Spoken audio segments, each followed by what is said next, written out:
Listo, buenas noches con todos los presentes.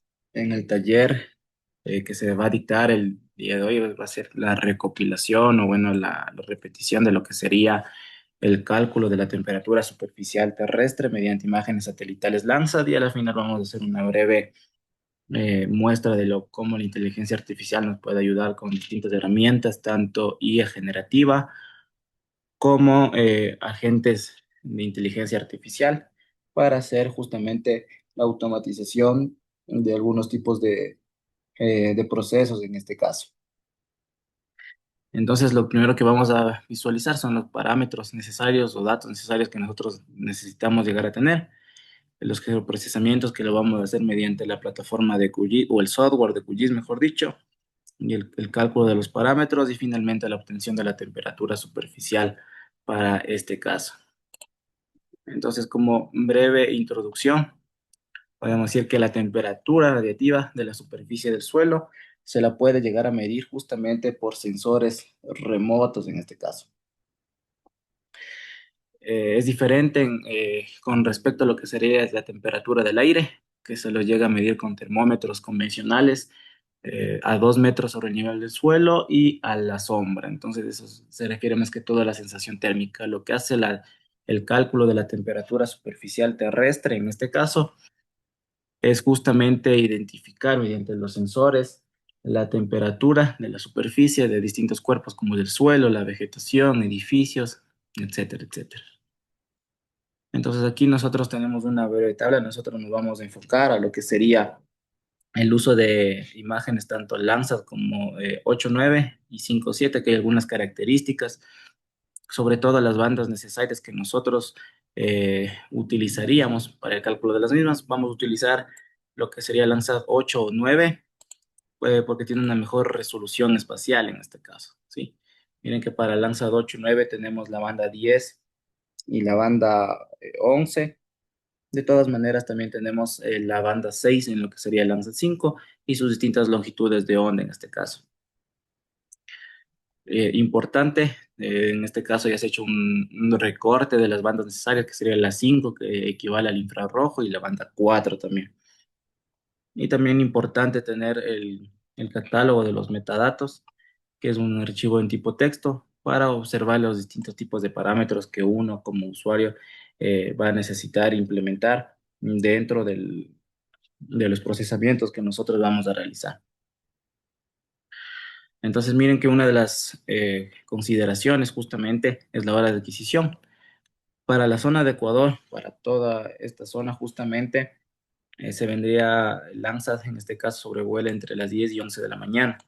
Entonces es distinto justamente a los datos, a los parámetros que tenemos en el apartado de los metadatos, que también podemos iniciarlo desde aquí. Son las 3:26 más o menos a la hora que se ha tomado esta imagen satelital, pero en realidad no es esa hora, ¿no es cierto? Para el Ecuador son entre las 10 y 11 a.m. Entonces esto puede llegar a subestimar lo que serían las temperaturas máximas del día, que son entre la 1 y 3 y 4 de la tarde. También tenemos que tener en cuenta los efectos de la nubosidad y los efectos también de la topografía y algunos factores que se podría corregir con respecto a algunos procesamientos dentro del propio software.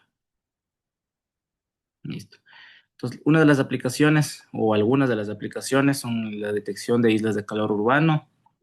Esto también a la par con lo que sería datos de campo, efecto de áreas verdes sobre la temperatura, la planificación urbana más sostenible, evapotranspiración y monitoreo de tendencias térmicas. ¿Sí? En esta última diapositiva que se les va a compartir al grupo y bueno, ya se les compartió al grupo para que puedan justamente ver el paso a paso que nosotros necesitamos para llegar a estos objetivos finales. Y aquí sería un manual del USGS para la temperatura superficial del terreno en este caso. Entonces, bien, aquí tendríamos abierto lo que sería nuestro software de QGIS y vamos a arrastrar las capas que nosotros necesitamos para este caso, ¿sí? Aquí tendríamos las capas, miren que están en valores digitales, no está transformado a lo que sería a reflectancia aún ninguna de las tres capas y lo vamos a usar de la siguiente manera, ¿sí? No lo vamos a hacer la corrección, entonces simplemente vamos a hacerlo desde esta forma. Esta sería la banda de que tiene la temperatura y de igual manera está en valores digitales. Entonces el primer parámetro es justamente eso, hacer la corrección para obtener una reflectancia toda. Esto sí es necesario para la banda 10 y necesitamos estos parámetros, radiación multibanda y radiación añadida. Esto justamente eh, lo podemos encontrar dentro del catálogo de metadatos que tenemos aquí. Tenemos la radiación multibanda para la banda 10 y la radiación añadida de igual manera para la banda 10, que son los parámetros que se han sacado aparte. Entonces esto va dentro de lo que sería el, el software de QGIS. Entonces vamos a iniciar con nuestro raster calculator. Nos menciona el valor de multibanda, de radiación multibanda.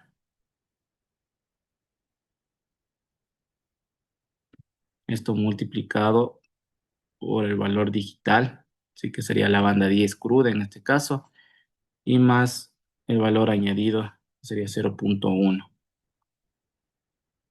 Y aquí ya tendríamos el primer dato. Entonces aquí, por ejemplo, sería la reflectancia TOA y lo guardamos de esa manera. ¿Sí?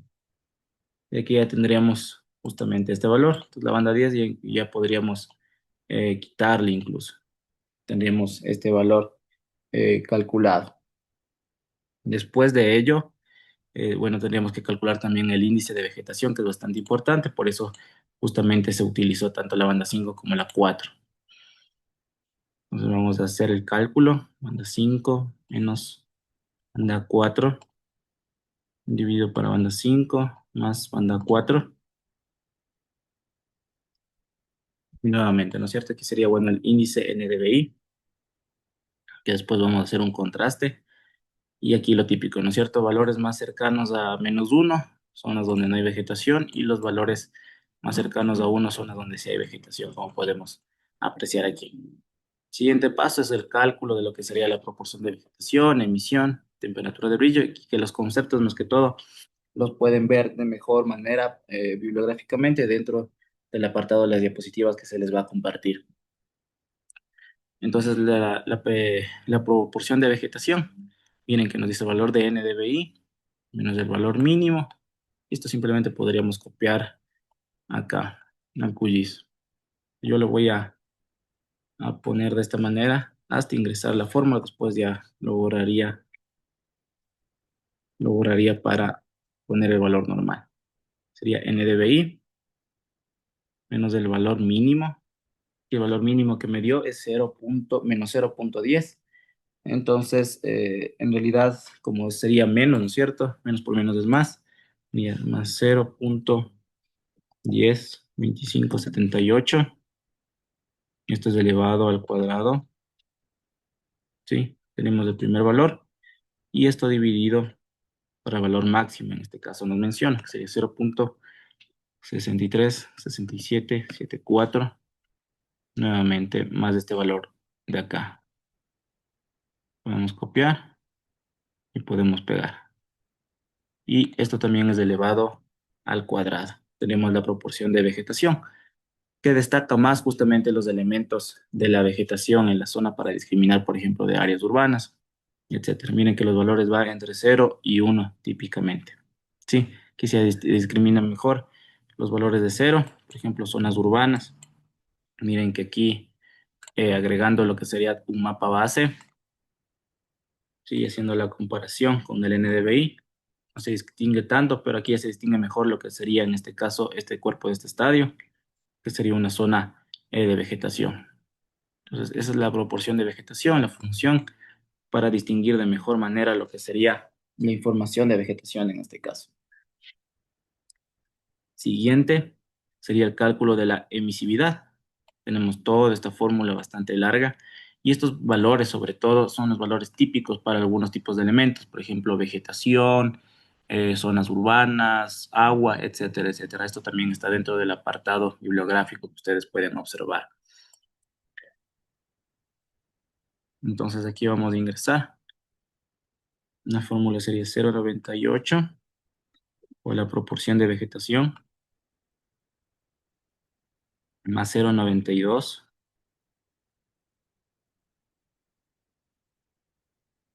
por 1 menos la proporción de vegetación, ¿sí? Y en cambio después va el valor de más 1 menos 0,92, nuevamente 0,92 por el valor de 0,98, 0,98 elevado a 0,55 y esto por nuevamente 1 menos la proporción de vegetación. Listo, aquí tendríamos el cálculo de la emisividad. Siempre sería bueno, de igual forma, tratar de corroborar los datos, ¿no es cierto? Tenemos esta información, está correcto. Listo. Entonces, esto sería el cálculo de la emisividad. Podemos guardar y ejecutamos. ¿Sí? Entonces, estos valores típicamente varían de esta forma.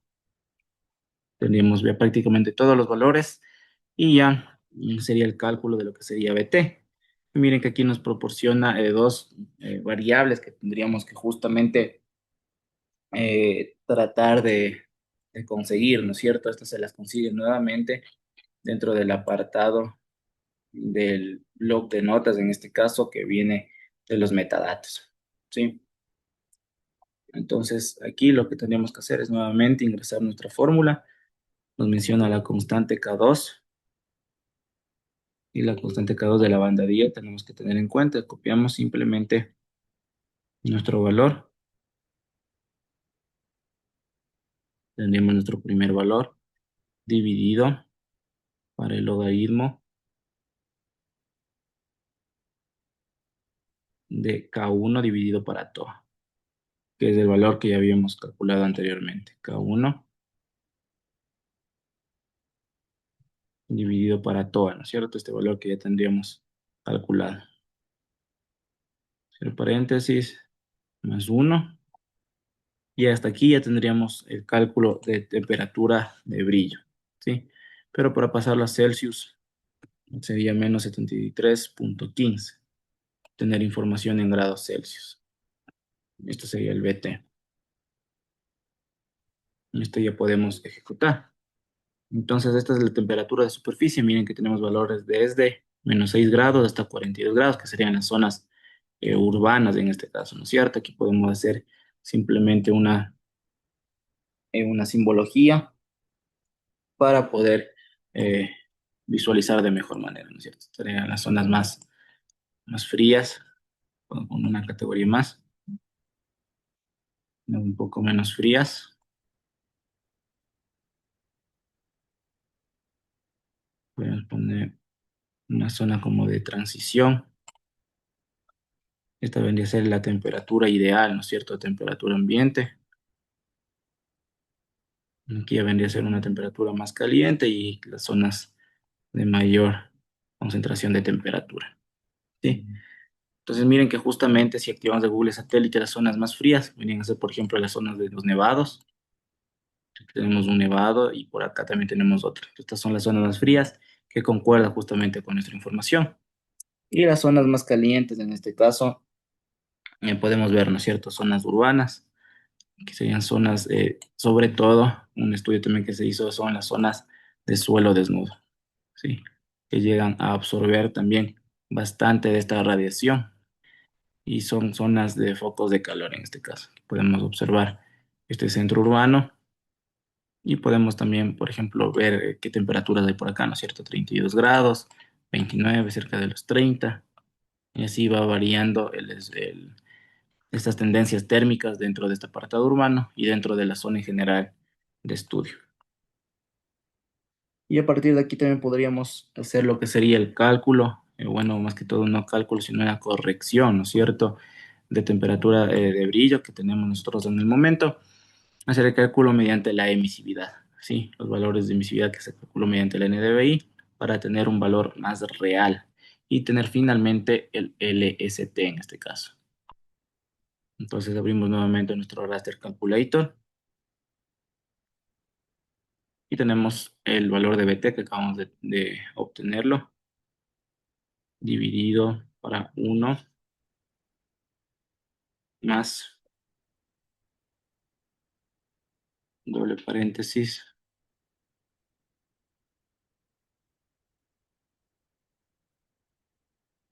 115 por el valor de BT. Esto dividido para la constante 1.438. Sí, finalmente multiplicado por el logaritmo natural de la emisividad para hacer la corrección que se había mencionado. Aquí ya tendríamos el valor de temperatura superficial del terreno. Estos son valores más reales. Vamos a ver que no varía tanto en realidad con lo que sería la información de BT. Miren que sería menos 6.17 el mínimo es de tal cual. Lo que varía un poco nada más en décimas es el valor máximo. Entonces, de esta forma se calcula rápidamente lo que sería la temperatura superficial del terreno en este caso, ¿sí? Bastante fácil con los datos más que todo y sobre todo aquí la metodología que la tienen, que se les va a compartir en el grupo de la comunidad. Y para finalizar, lo que también les quería mostrar es la implementación de herramientas de lo que sería inteligencia artificial para que puedan automatizar de una manera distinta y sobre todo mejor, ¿no es cierto? Si nosotros, por ejemplo, en este caso, aquí en ChatGPT, le pedimos un script, ¿no es cierto? Puede ser Python, para R, para JavaScript, no hay ningún problema, no los va a dar. Pero hay una herramienta que es bastante potente, ¿sí? Que en este caso sería Antigravity. Es una herramienta bastante buena, es de acceso gratuito. Y en este caso yo voy a hacer una pequeña demostración con lo que serían los datos que tenemos. Miren que aquí he abierto lo que sería Antigravity, ¿sí?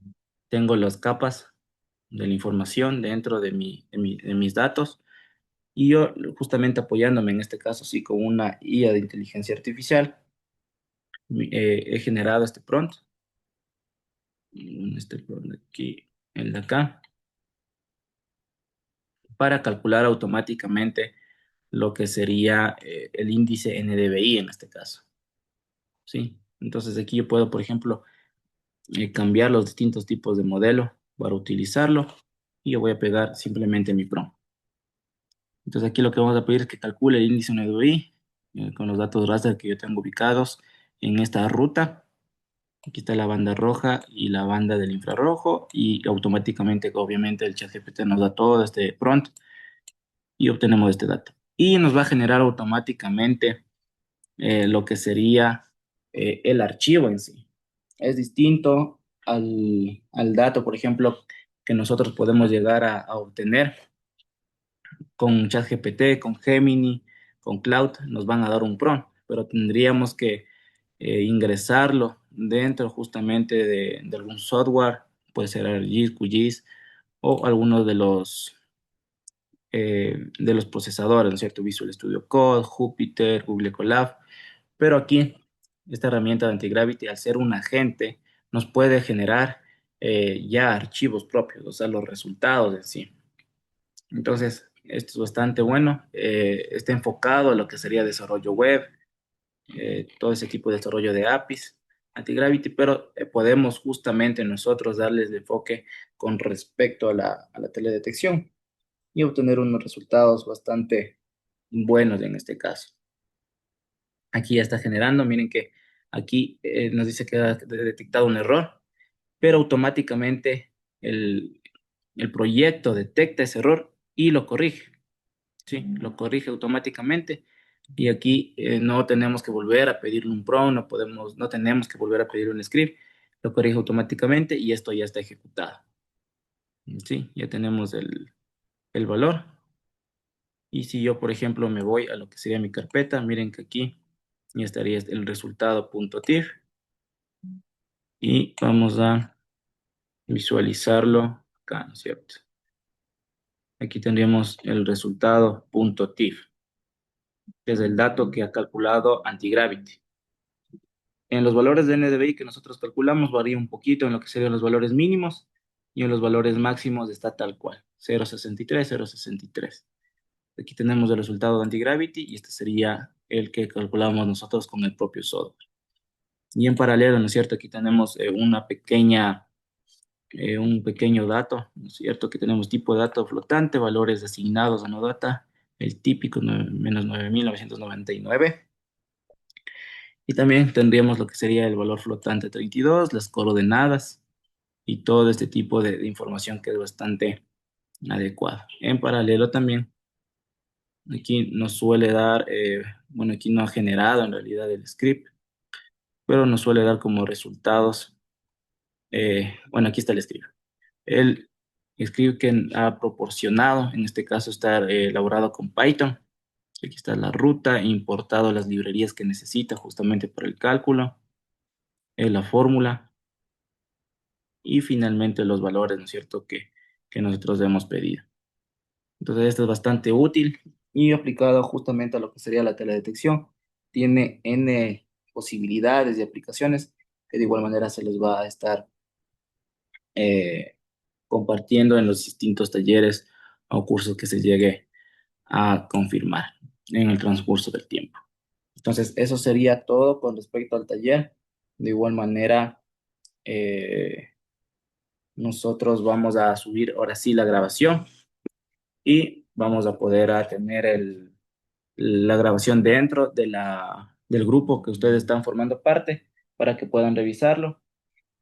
Y el próximo taller seguramente sea el día martes, me parece, que vamos a utilizar justamente las islas de, bueno, la temperatura superficial.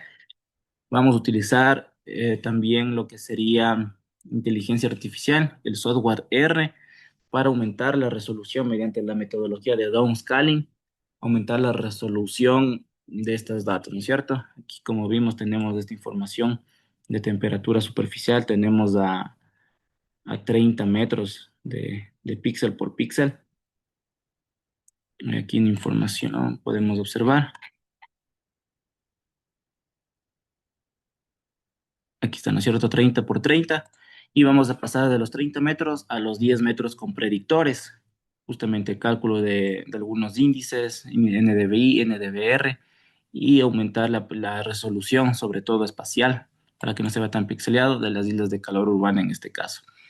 Entonces estén atentos, justamente se les va a compartir la grabación mediante el video para que ustedes puedan observarlo en posterior en este caso. Que tengan un buen fin de semana y nos estaríamos viendo en el próximo taller.